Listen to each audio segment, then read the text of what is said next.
Thank you for volunteering. This is our second episode of our American Association of Food Safety and Public Health Veterinarians channel. We're doing this YouTube channel as well as a podcast. And I'm Dr. Donna DeBonis. I'm the president of the organization. Dr. Katherine Waters is the executive vice president, which also translates into her being our staff member, our paid staff member, our only paid staff member that is running the association in an administrative way. We have a paid member who handles our newsletter, and that's another story, and hopefully we will have them on at some point.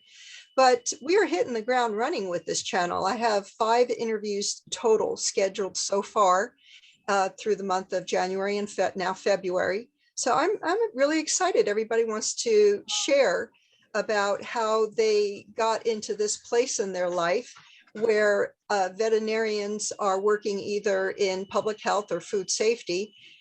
And that's how we all come together in this particular organization.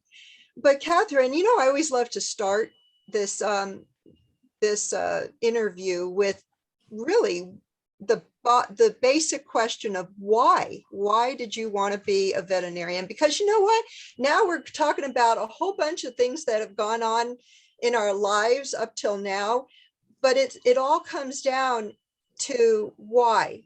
What was it? Were you one of those kids that were like, I'm always going to want to be a veterinarian? It was on my radar. This was no, okay.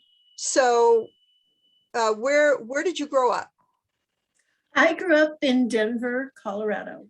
Which is where you are now. Which is where I am, because when I retired from the University of Minnesota, I came home. Oh, very cool. And so no, I really wasn't I want to be a veterinarian from the time I was a kid. I was actually in my probably 19, 20 years old. Mm-hmm. I was working full-time at a big bank in downtown Denver, and just had a high school degree. Mm-hmm. And had actually thought I wanted to be an anthropologist. Oh, I loved anthropology. Okay, sure. And yeah, and was actually taking some night classes, but I also had a 3-year-old. Mm-hmm. When I was 19, I guess he was 2. Okay. So a busy household, and as I looked at staying on in the world of banking, it became obvious that if you wanted to ascend the ladder, you needed a MBA. Okay, sure. So having a high school degree, MBA, 6 years. So then you start to think, is this really what I want to do? Do I want to invest 6 years to get a business degree so that I can stay in the banking world? And I enjoyed it. It was a good job, mm-hmm. but not necessarily where I wanted to. I looked at my future. But then I think I'm a very kind of practical, logical person. And I thought about anthropology and out in the field studying different cultures and things, which sounded very interesting. Mm-hmm. 2-year-old. And you know, that's going to be really hard to find childcare. it flavors your decisions. And actually, I still remember I had a very interesting career pathway conversation with a young man who had recently graduated with his MBA. And I just started working at the bank, and we rode the bus together down to downtown. Oh, okay, so he would have been able to give you the information about it. Sure. He told me, but the most interesting thing was he really had wanted to be a veterinarian. Oh. In his family, okay, his family went into business, and my impression from what he told me is, you are going to get your MBA because mm-hmm. that's the path to a business career. But again, it started me thinking about alternatives. And, you know, I like, this sounds bad, but I kind of like animals better than people if I'm going to choose something to work with on an ongoing basis. And oh gosh, let me tell you, this is a constant refrain. I think all of the veterinarians like animals better than people. Yes. But we like other veterinarians. Yes. Yeah, that's a thing. Okay. As a whole, I think veterinarians are a really good group of people. Yeah. So I chose a profession that I in general have liked the people, but I did like working with the animals, and I like mystery and clues and solving things. Mhm. Isn't Oh, veterinary a lot of detective work. Yeah. detective work? And sometimes I feel yes. like my clients they think they're getting grilled because I have so many questions. And sometimes I notice they're just like, why? And I'm just trying to get down to the bottom of it. Hang with me on this. But yeah, that's exactly what it is. And it's funny. I think now when I have more free time and I kind of find myself listening to true crime podcasts and watching stuff like that on TV, I realize it's because I really do enjoy the mystery, particularly if it's a medical mystery. Yes, Yeah, exactly. and I'm really pretty good at human medicine too. So there you were thinking about your options. And you know what, this is, I gotta be honest with you, Catherine, I have just enjoyed working with you the past couple of years as I've come into this position of being the president. And we spend time chatting and catching up, and you came out and visited. But to hear you talk about that time where you were thinking to yourself, these are my options, these are the things I can look at going forward, that's pretty amazing, particularly when you did have a child, a youngster, being fairly young yourself, 19 years old. And a lot of people would have felt overwhelmed. But here you're looking at it all like, oh, these are my options. These are things I can do. What do I want to do? The world is my oyster. So that's great. That's the kind of attitude that really gets you through veterinary medicine, because it takes a lot, and it's a long haul. So I was, how fortunate was I? Mm-hmm. And I probably didn't realize it as much as I do now. Mm-hmm. I was a Colorado resident. I lived in a state with one of the best veterinary schools in the country. Yeah. That was right up the road in Fort Collins, 60 miles away. Mm-hmm. So, that was very fortuitous for me. Yes, and, likewise. So I picked up stakes and so you went right up to Fort Collins to do your pre-vet. I moved to Fort Collins to do pre-vet. Yep, I did too. And because I wasn't I have wanted to be a veterinarian since I was a kid, I didn't know a lot of veterinarians. Mm-hmm. Yeah, back then they were they were vigilant about you going out working with all kinds of animals. You had small animal, large animal, or whatever. And they really wanted to see that experience. So how did you attain that? Work study. Oh, okay. So it was the work study. Okay. I was qualified for work study. And the first thing I did is I went to the veterinary school and said, what can I do? I clean kennels. Oh, sure. So I clean kennels. And then I think I graduated into cleaning and stocking surgery. Mm-hmm. And then I moved into working in radiology. Oh, okay. Then that led to working in radiation biology. Mm-hmm. And that kind of tied in, and I did actually quite a bit of work also in molecular biology. In fact, one of the research projects I was on, we looked at mammary cancer. So we were using to treat mammary cancer in mice, but we were also isolating messenger RNA, which, back then was such a different science. That was what one of the things I did, was looking at messenger RNA and that whole world of cellular biology. So, well, it's a real advantage. I got my experience was. Yeah, I feel that's a real advantage, being at the vet school, seeing the professors. They get to see you. They may or may not be on the admission committee, but the point is they can also write you good letters of recommendation. Exactly. And they have a lot, they themselves have a great reputation because they are professors there. Right. So that's pretty much the way to do it, if possible, to get in and do pre-vet at the school where you're going to be at, is Yeah. it gets you a little bit ahead. And that actually was helpful for me as well. So once you you did your pre-vet, what did you get your degree in? Did you get one in a bachelor's? Because it wasn't required. You just No, but prereq. I only did pre-vet for 3 years, but then when I started taking veterinary classes, I had enough hours. I ended up with the bachelor's, in BS, veterinary science. Yeah. so no, in biology. Oh, okay. In biology, sure. In biology, and then the veterinary degree. And I you know, I think I went in naively into veterinary school, sort of having read James Herriot books, All Creatures Right. on television, Uh-huh. and thinking I was going to be, you know, the everything vet. And I have to say, it didn't take me long, especially being in the clinics all the time, to really decide that small animal medicine and surgery was of more interest to me. I really liked internal medicine. And the time when you went through, so that would have been, you graduated in 74? 79. 79. Okay, so you got in 75. Okay, when you got in back then, what would you say the ratio was as far as women to men as vet students?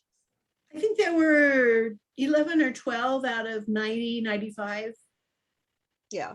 12 women. Yeah, it was the exception to the rule. Mm-hmm. And very interesting seeing how much our profession has changed. So much so, yeah. You know, I would say probably back then there was almost equal emphasis on large animal and small animal. Very much, right. Not much emphasis on anything other than large animal or small animal. I don't think it would have even crossed my mind that poultry medicine was an option.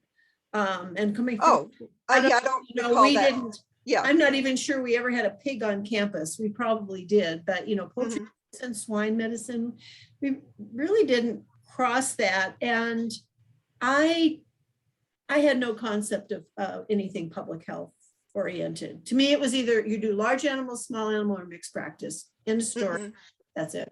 Oh yeah, I don't remember anything that opened up a door in terms of going down the route of public health in vet school. It was very clinical oriented, and you yourself actually had a special interest in surgery. So that leads me to graduation. Is that when you decided to get into the internship? You applied for an internship? I did. I knew it would be a good idea to have further training. I think at that time I thought I might want to do a residency. And so, you know, if you do an internship, you leave that door open. Again, we go back to options. I was very fortunate. I ended up at the University of Georgia, which was an excellent college with really good faculty and caseload. And so, and I'd never lived in the Southern United States before. So here we got 14 months in Athens, Georgia, and, you know, a different population of people, different caseloads. I absolutely was, you know, we learned parasitology, right? Yeah. But it was all, I mean, in Colorado, we had no fleas. Puppies and kittens got roundworms, no significant hookworms. I'd never seen a whipworm. Heartworm, no. Right. You know, the mosquito population is very low in Colorado, heartworm disease. Georgia had it all. It had it all. Yeah, the warm weather, and then the insect and parasite population just explodes. And that was during the time when it was really tricky to medicate to prevent heartworm. Treat it was chancy. So there were a lot of really difficult challenges then. But here you were interning in surgery, and well, it was medicine and surgery. Medicine and surgery. So as time went on with that, you said the 14 months, what showed up next on your horizon as a choice? I decided to go into practice. And Okay. so I took a position in the Portland, Oregon area. Oh, okay. Yeah. I have family in the Pacific Northwest. And so I took a position in the Portland, Oregon area. And then a position opened up back in Colorado in Boulder. So I came home to Colorado and spent 9 years in a very nice AHA practice in Boulder. And then I kind of got a bug in my ear about acupuncture. Oh, sure. All of that. I believe So- the Association of Holistic Veterinarians was just starting up around that time too. Mhm. It was the American Association, I think of, oh, no, it was IVAS, the International Veterinary Acupuncture Society. Mhm. And they offered a 4-month acupuncture in animal certification class that I took. And by that time you were in small animal practice? Had been in small animal practice for about 9 years. Okay. And, so I was practicing acupuncture kind of on the side, probably more on my technicians, pets, and things like that. But at that point in time, by that period of time, the 2-year-old was now an 18-year-old, and he had moved out of the house. And so, it was a different, chapter of my life. And I decided to move to Los Angeles to go to I took a job with somebody who did veterinary acupuncture, moved to Los Angeles and started going to human acupuncture school at night. So what year was that? 1989. It was in 89 and you were in Los Angeles? Mhm. Okay, so I was in Riverside. Okay. I never got out to Riverside because the job with the veterinary practice that I started with didn't work out. That happens at times. You take a job and sometimes things just don't work out as planned. And so I ended up doing relief work here. And I traveled all over LA, but I didn't get out to Riverside.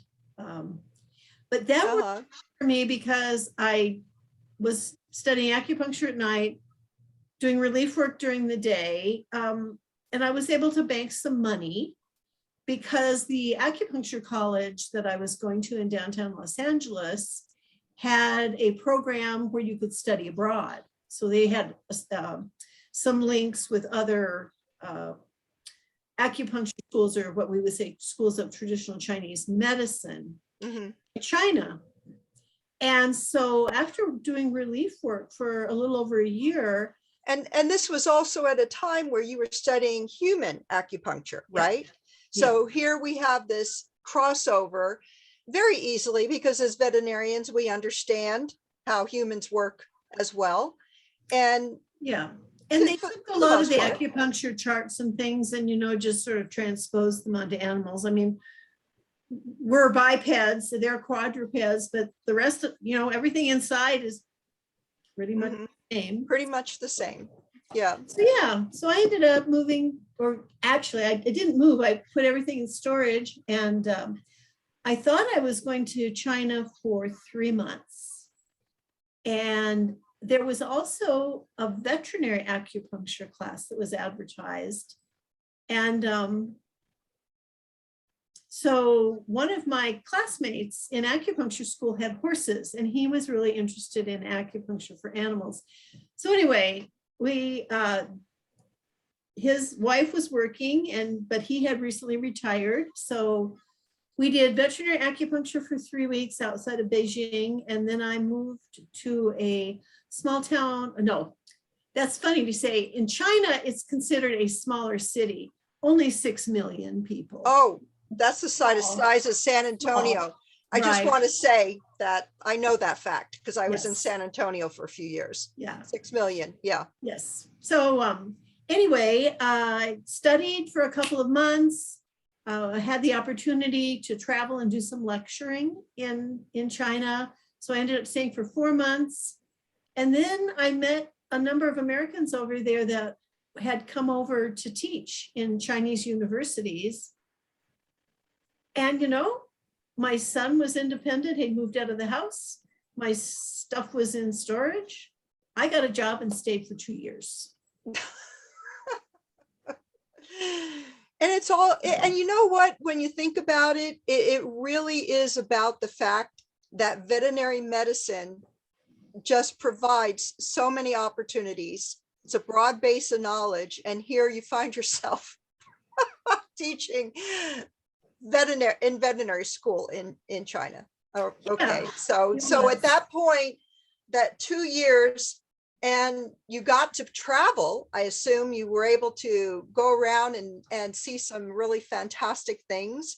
And that part, I have to admit to you, is really a divergent for me, because I didn't do any traveling till I was in the Army when I was in my 50s. So Yeah. you got to go out and do traveling based on the fact that you were just following your veterinary dreams. Then what brought you back home? You know, I've been gone for 2 years. Working at a Chinese university, you get a room and a small stipend, but I kept, you know, I had my stuff in storage, just the practicalize. I had my stuff in storage. I was paying for US insurance, and I was draining my savings account. Oh, sure. Oh, And so, yeah. so, Okay. you know, and, you know, after 2 years, it was time to come home. So I came home and then went back into small animal practice. And although I thoroughly enjoyed studying the art and science of acupuncture, I chose not to try and go into that. Because you probably considered, well, you could be an acupuncturist and provide that only as a service, as your new business, let's say. I'm sure that crossed your mind, but things were, you know, difficult really to get into business at that point. By then you were in the 90s, 1990s. It was 1991 at that point in time. Yeah. And it was time to come home and just, you know, to settle in and get a job. So I took a job in the Portland, Oregon area in a small animal practice, and then moved across the river to the Vancouver, Washington area. And I stayed there in small animal practice until 2005. So for quite a period of time. But simultaneously, was that when you started teaching as well, simultaneously in the US? No, I taught at I think I did a few classes that I taught at like technician colleges. There was a technician. The vet tech school. Yeah. So I did a little bit of teaching there. Because I don't know many veterinarians who aren't busy every moment of the day. It's like if there's daylight burning, we're going to figure out something to do. Well, you know, there are other things did a lot more gardening, and I was remarried at the time, so I had a new marriage going on. And but to go back to China, because I would anticipate at some point in the conversation we're going to go to public health. Sure. I had a really good friend from veterinary school who ended up doing a lot of teaching in the military, and she was early on one of the presidents of the American College of Veterinary Preventive Medicine, which I didn't even know anything about. The conversations with her, you know, kind of opened up my eyes to other avenues in veterinary medicine. And also, you know, being in China, although I kind of wrote a small animal medicine curriculum for them, you know, very basic, but they didn't have anything like that. But, you know, you realize the critical role of food animals in supporting society, supporting, you know, life. So it kind of got me thinking about leaving private practice with individual animal medicine and morphing into something that was more broadly applicable. So, you know, after being in practice all those years, I kind of either looked at clinical pathology or public health. And Okay, so just- I know for me, my exposure to these other things would have come from veterinary conventions. Those were the days where we went in person and traveled to the conferences. I typically would stay fairly close to wherever I was living and be in that region. I also remember getting the journal and looking in the back of the journal for jobs, oh the yeah, JAVMA, and or different articles, particularly the human interest type of articles in the very beginning Mhm. of the magazine when you turn through. So you'll see some things there, and that kind of opens your mind to different things. Well, at this point, you're thinking, okay, public health might be something that will draw me. And that was kind of factored in from your time in China, where you could see that that was an experience that was already occurring, that you were teaching out there. But public health is critical. Veterinary public health is critical to the well-being of the food supply there. Yes. So I kind of looked, I did a lot of thinking. I looked at ClinPath programs and I looked at public health programs, and I think my friend Stephanie gave me a list of contacts within the American College of Veterinary Preventive Medicine, and I contacted people and talked to them a little bit and decided to go with public health. And at that point in time, a number of people mentioned the program in Minnesota as being very strong. And I didn't know a soul in Minnesota, but one of the pulls, I think there were a couple of things. One, the University of Minnesota on the same campus is nursing, dentistry, medicine, public health, pharmacy, Mhm. very strong Okay. allied health center.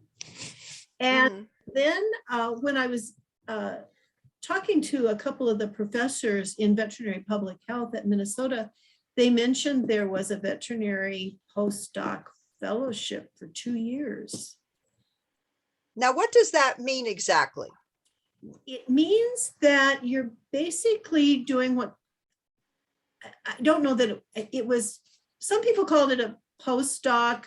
It kind of morphed into what is now officially the first recognized veterinary public health residency in the United States. Mm-hmm.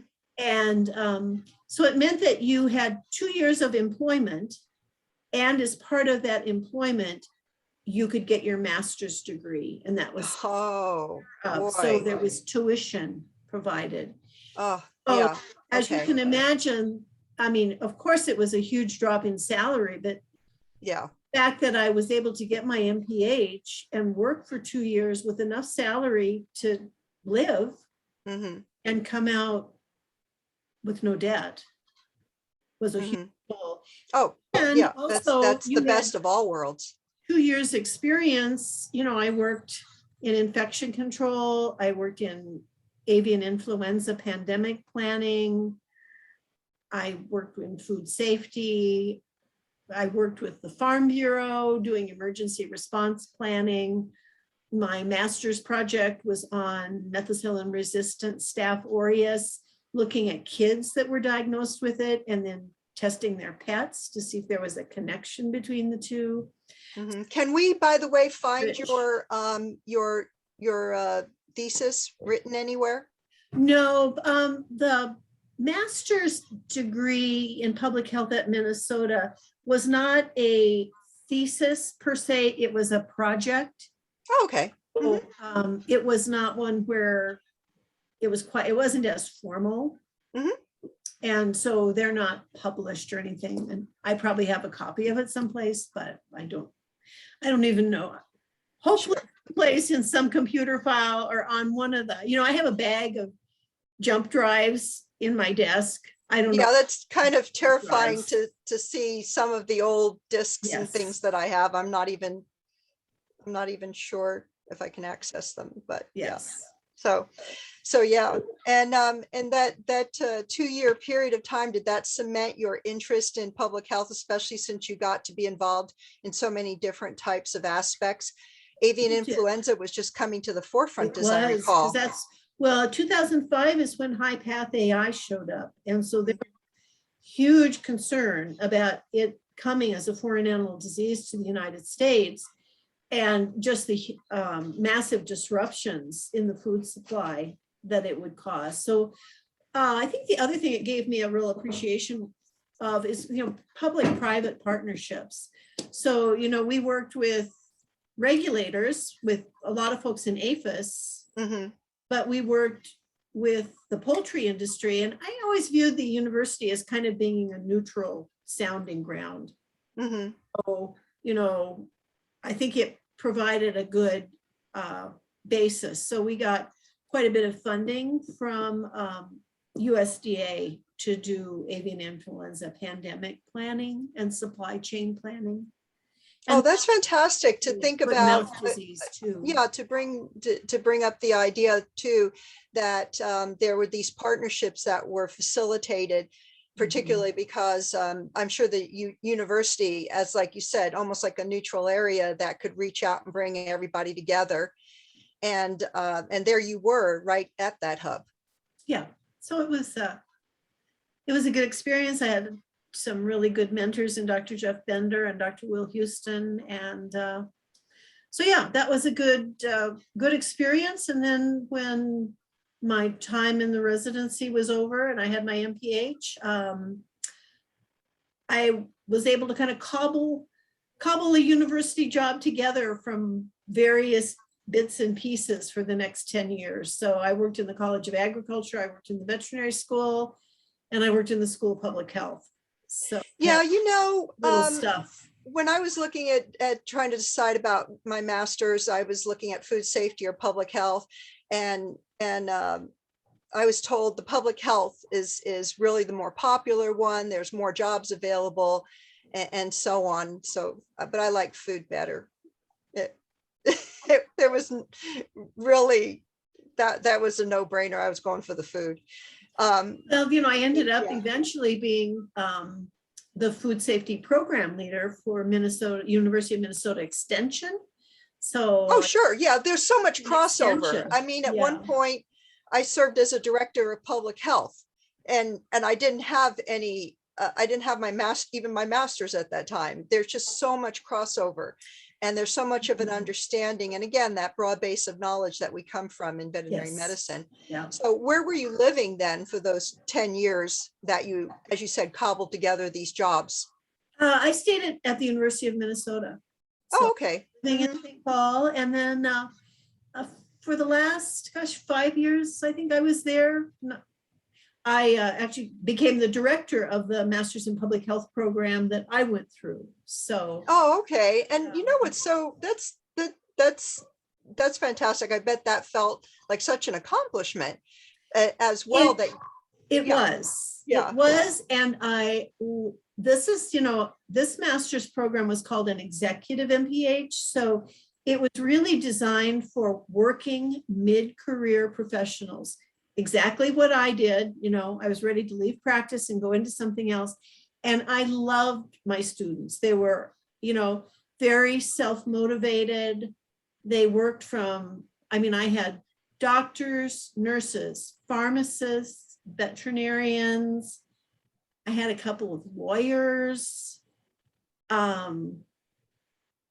just a real variety of students. And I think that was probably advising them and helping them work on their master's projects and get their experience was one of the more rewarding things I did in that part of my career. I mean, I love being in small animal practice.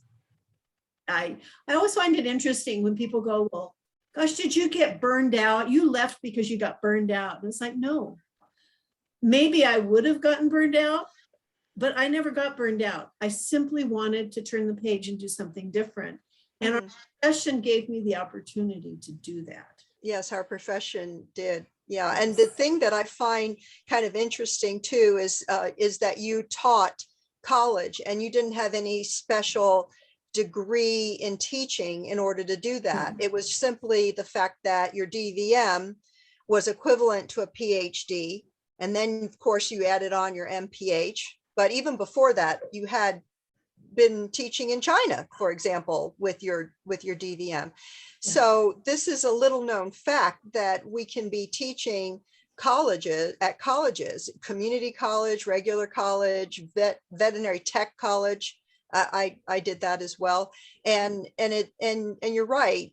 Working with students, I think is rewarding. I feel because they really do want to learn, they want to listen. And I feel like veterinarians have a tendency to want to explain things and to educate, even when we're talking with our clients. And so it's a natural progression to get into teaching. So what next? Well, so then let's see, 2015 rolled around, and I'd been there at the university for 10 years. And I was actually my mom was in her 90s and was needing more help. And so I was spending quite a bit of time traveling to a small town in Washington state where she lived. And my sister and I really felt like we needed to bring her to Denver so that we would both be able to care for her. And so I thought I was going to quit. It was at that point in time I thought, well, it's time to quit. I mean, it's not like I wanted to quit. It was time for the next thing. And I don't even remember, but again, it was a conversation with somebody that just planted the seed of like, well, at least the bulk of my job at that point in time was the directing the MPH program. My students were all over the country. Most of my communication with them was either on the computer or on the phone. Yeah, because it was an online program. And a lot of the other, and then about 20% of my work in the past 2 years that I was working was part of the USAID response grant. And that was to develop public health capacity in Africa and Southeast Asia. So I had started to do some traveling to Africa and Southeast Asia. We looked at live bird markets. We looked at public health curriculums. We looked at a lot of those things. So anyway, that was traveling internationally. My students were not on campus. So I asked if they would consider letting me move back to Colorado, but keeping me on part-time. And they went. Oh, brilliant. Okay. Because it was online anyway, right? Exactly. So I did that until I think 2018. So for 3 years, I would go back and forth from Denver to the university, maybe 4 to 6 times a year. I did some more travel in Asia, and I don't remember if I was going to Africa at that point in time. So I continued to do that till 2018, and then sort of retired more formally, like I'm done at that point in time. Although the opportunity to continue, I continued to teach 2 classes. One was called Public Health as a Team Sport. It was sort of like collaboration among health professions. Okay. Then a class called the Principles of Risk Communication. So those classes, with COVID, they were both extremely interactive, very much hands-on classes. So they were discontinued for 2 years because of COVID. But fingers crossed, I'll be going back in May to teach the risk communication class again. And the other thing that happened is when 2015-16 came around, Eric Willingham, who was the executive director of our organization. I think his wife got a job in Germany. Okay. They moved to Germany and he said, I need to be done. So I saw an ad or an announcement or something that this organization was looking for another executive director.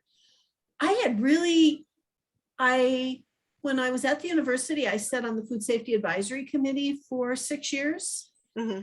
Oh, I had dipped my toe into organized veterinary medicine, but that had been the extent of it.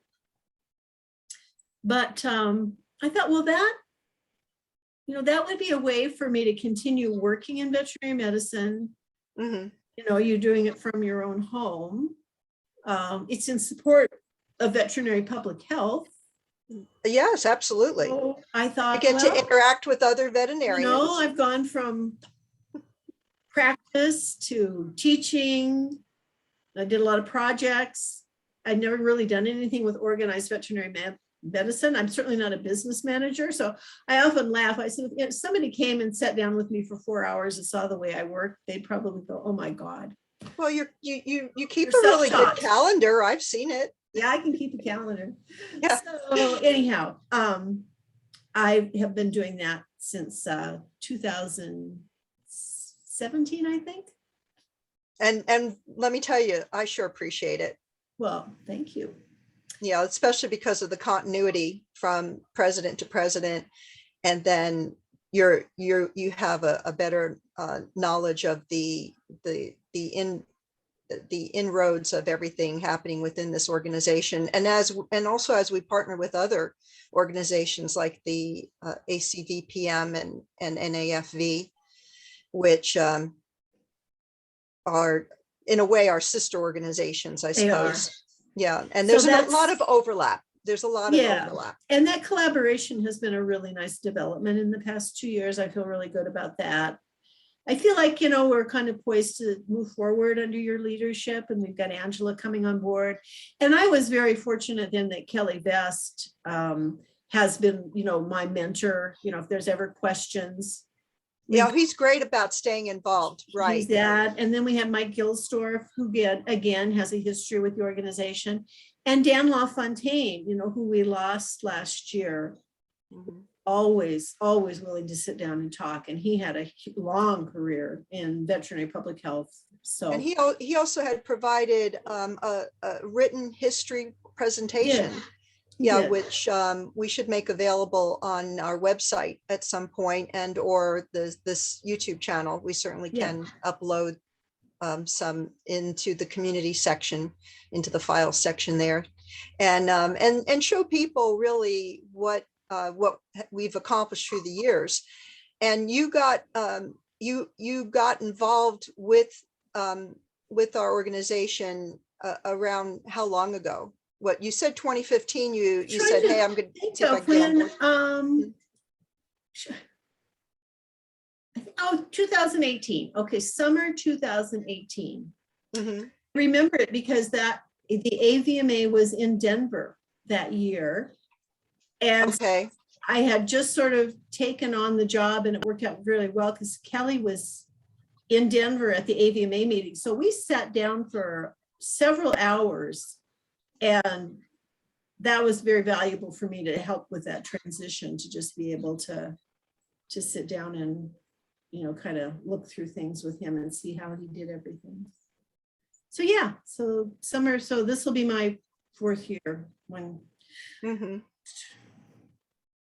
comes up this year. Yes, and then Kelly's always taking on another role within the organization. So we have, again, that continuity, and the information is transferred to all of us, as well as hopefully a deputy that he'll take on to when he goes into another position within our organization. I hope he keeps doing that. Mike Gilsdorf is going to be doing the interview with me later on this week too. Good. So that'll be a lot of fun. I wanted to ask you, what do you feel is your role now in public health? As far as teaching, certainly, and then supporting this organization. But do you ever find yourself perhaps, reading articles and maybe advancing a discussion in a forum or on social media or anything of that nature? Or are you just so busy keeping us rolling? I would admit that I am not a social media person. Mhm. And so that really isn't a playground that I play in. My family will laugh. They say the only reason I go on Facebook is to look at the pictures that my son puts up when he travels. So Oh, sure. Yeah. that's my big social media Yeah. presence. I know a lot of people who do that. Yeah, I haven't done a lot of that. I mean, to me, my support of public health at this point in time is being the executive director of our organization. And then I'm the alternate for our House of Delegates. So For AVMA. for Yes. AVMA. Yeah. So And I'm involved in those discussions. We Mhm. are, our representative, Kristen Obink, and I, we talk about the votes and things like that. And, anything that comes up that falls within our Purview. Yeah. Yeah. So that's really, that is really another point that you bring up is the fact that you can be involved with more than one organization. I mean, certainly I've been a member, and I'm sure you have too, of AVMA for most, if not all, of our careers. But to actually have a position as a delegate, if you could just briefly say what a delegate does, tell us a little bit about that. Well, the AVMA does have a governing structure, and sort of like the House of Representatives, we have a House of Delegates. And so there are 2 representatives from every state. And then I don't know how many allied organizations there are. I want to say about 16. Mhm. Each of those organizations have a vote. And so therefore So- you are a delegate on behalf of our organization. You're an Yes. alternate, correct? Yes. And Mhm. so, Kristen is our delegate. So when we have a House of Delegates meeting in January every year, and then we have one in association with the American Veterinary Medical Convention in August. And so we meet twice a year. And so things come up, positions that the AVMA takes, and it can vary from compounding, regulations on care of horses. It can be issues of AVMA governance. So all of those things are brought before the House of Delegates for a vote. And so that's the function that the delegate, reviews AVMA business and is prepared to vote on issues. And then there are, various people are in different committees or things like that as a representative. So I was on the Food Safety Advisory Committee because our organization has a seat on that committee. Mhm. We have a seat on the Legislative Advisory Committee and the Committee on Antimicrobials. And so those are designated committee seats that our organization holds in addition to the House of Delegates. Which is surprising to me because for all those years that I had been getting the journal and gone to AVMA conferences, I had no clue that all of this was happening in the background, and that we as veterinarians have the opportunity to get involved at that level and be delegates and be part of helping to decide what is happening within the AVMA, which again reflects the veterinary profession at large. And this is really, for me, an eye-opener, particularly since you had talked me into going in as an alternate for the Food Safety Committee. And I'm happy to do that. No, Yes, that's a good way to learn. It's a good way to learn. It is. So, it is, and I really enjoyed sitting on that committee. It's a combination of feeling like you kind of have your finger on the pulse of what's going on, but it just gives you, you get to meet people from all over the United States, and you, especially after 6 years, you've gotten to know people, and you really yes, and also camaraderie. Yeah, and also having those in-person meetings when they typically have been able, occurred other than through the past couple of years. So this means that you will be going to AVMA this summer. Then it's in Pennsylvania, Philadelphia. Yep. Well, we hope to, we've missed the last two. They've become virtual. And then the House of Delegates meeting that was held in January, I attended virtually as well. But hope to be in Philadelphia. But yeah, I mean, the House of Delegates, when you think about it, a lot of it is businessy stuff. But on the other hand, there's a panel on euthanasia, and, people look to their organization to set the standard. Right, and also that's where and policy for policy all aspects of veterinary medicine, and the federal government will come to AVMA as well for further information and understanding of what is occurring in some aspect of animals. It could be anything from our food supply all the way to looking at pet food. Yeah, so I'll give you another example. Here in Denver, the last election, there was a ballot initiative, because you know how many cities have banned pit bulls. And, everybody has different experience. My experience with pit bulls is they were good dogs with bad owners. And so you're banning a whole breed, if you want to call it that, American Staffordshire Terriers and their hybrids or whatever, because of a bad rap. And so all the shelters and things are full of pit bulls. So many, yeah. Couldn't adopt them because they lived in a city that wouldn't allow them. So there was a ballot initiative on stopping that ban. And I do some work for the League of Women Voters. And so I wrote a kind of a summary for them of the ballot initiative and the pros and cons. Well, where did I go first for positions on pit bull ownership? I went to the AVMA, and of course to the American Humane Society, and other things. But you go to what was the AVMA's position on that? Yeah, and they do put up what they call position statements. Right. Yeah. So yeah. So again, it has.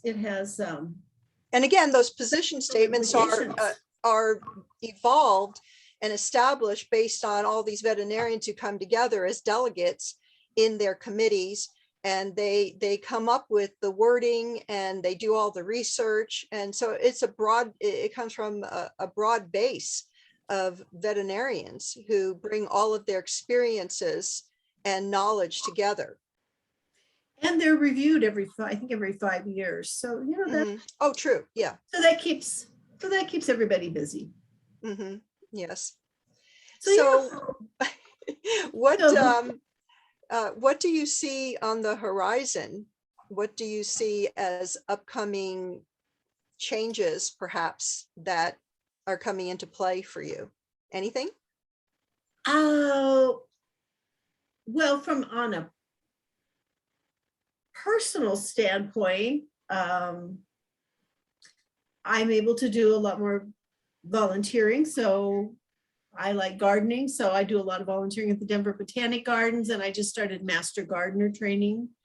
So that's a 6-month. Oh, I know who to call for questions. Lots of reading and stuff like that. So yeah, I'm kind of doing a little bit of a career shift into more that garden part. I recently moved into an older home, so I have a lot of home fix-up and home repair things to deal with now, and I've got a big garden, so those are things I'm doing personally. And for the organization, I feel like this past year has been a year of change with the collaboration that we've started, the Yeah, coming up with the right now, the podcasts, 12 YouTube yeah. channels, the new website. I just attended our student outreach working group meeting last night. So of course, you know, we're looking into how we can better serve our student members.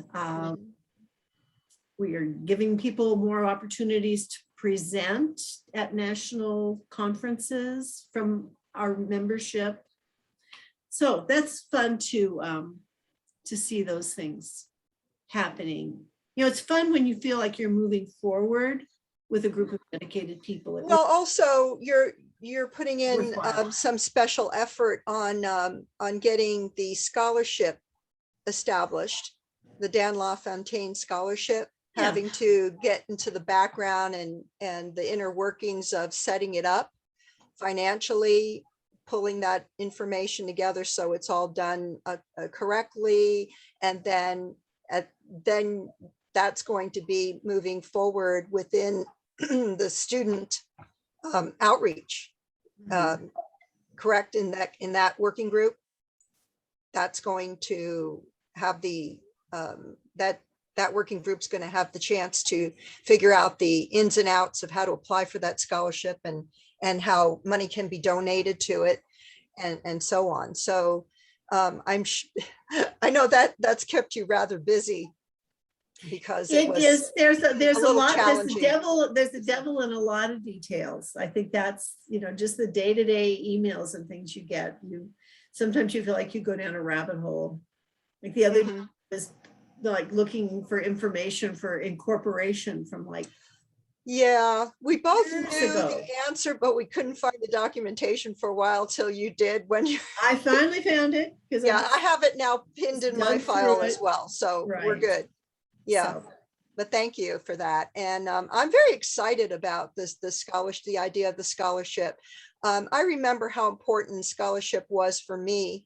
I had a little scholarship when I first got into pre-vet at CSU, and I was so proud of having received it, and it was so helpful.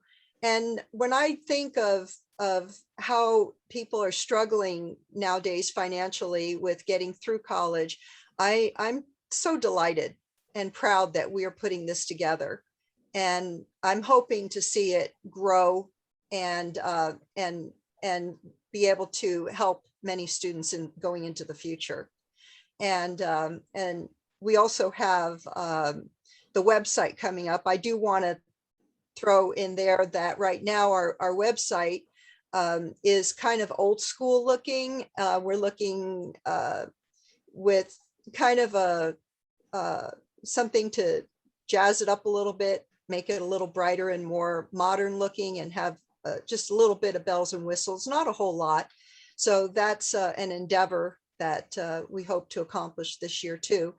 But really, just having the fact that I could myself reach out to you, and I know you don't have specific hours that you put in your position in our organization, but because I'm texting you, hopefully at times that are not bothering you, but I do appreciate that you've always been extremely supportive and answering my questions right away too.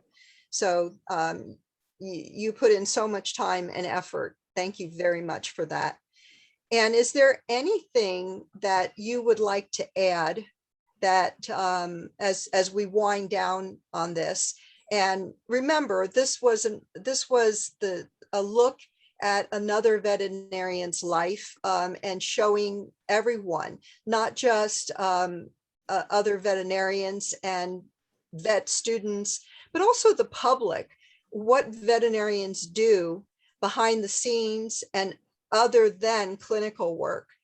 And I'm just wondering, is there any other comment you would like to make about veterinary medicine as you look back on everything that you've accomplished, and the very fascinating twists and turns? I mean, starting with going off to China, and I mean, you've had just some really unusual things that have presented themselves before you. What is it that comes to mind when you look at, like you say, look back and say, is what highlight was there that you can look back and you can say you're particularly proud of? And there were a few things that you've accomplished. I think, one of the first things, and I wouldn't say that I accomplished it, but I would say I had probably so little appreciation that, almost 50 years down the road, that I would still be so proud of the profession. I mean, whenever people say, what do you do? I never have hesitated to be very proud to tell them I'm a veterinarian. And it's interesting, people go, well, you used to be a veterinarian, now you're retired. And I'm like, no, I will always be a veterinarian. It's part of my DNA. Mm-hmm. It is. And I think the other part of that is to be able to have done something for 50 years with so many different opportunities. Now, granted, you create these opportunities yourself, but they're there if you look for them. And, I think a lot of professions maybe don't give that much opportunity, right, variety. And to, veterinarians, we serve animals and their owners and their people and the food supply. And that's a good feeling to have spent your life in that profession. So nicely